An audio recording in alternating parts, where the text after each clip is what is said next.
Okay sir. ఈ రకంగా జరగట్లేదు. ఇది ఒక మత సామరస్యానికి ఒక ప్రత్యేకంగా మనం అటవీ శాఖ డిపార్ట్మెంట్ ఉంటుంది సార్.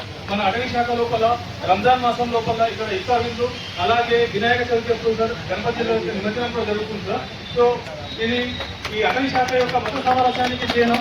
దీన్ని గత 30 సంవత్సరాలుగా మా పూర్వీకులు, మా అన్సిస్టర్స్, మా డిపార్ట్మెంట్లో ఉన్నటువంటి పూర్వీకులు అయినటువంటి హరి సార్ కానివ్వండి, జయపూర్ రెడ్డి సార్ కానివ్వండి, అంతకుముందు నీలకంఠం సార్ కానివ్వండి, వీళ్ళందరూ కొనసాగిస్తూ వస్తున్నారు సార్. వాళ్ళ బాట లోపల మేము కూడా ఈ పరంపరను కంటిన్యూ చేస్తున్నాం సార్. ఈ 30 years నుంచి నడుస్తుంది. సో ఇది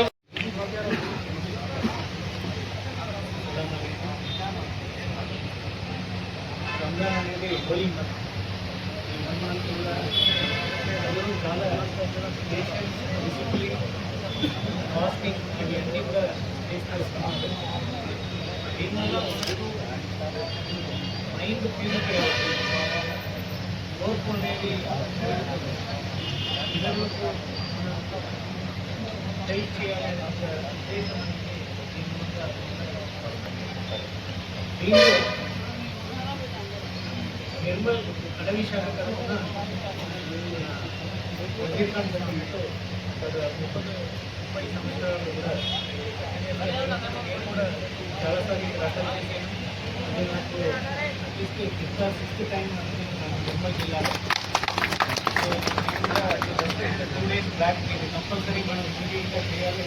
ఎందుకంటే ఇంకా ఓన్లీ 1 week నెక్స్ట్ వీక్ మనకు కంపల్సరీ ఇది అరేంజ్ చేయాలి అనేది చెప్పడం జరిగింది. So I thank all the organisers for immediately organizing this function in a grand manner.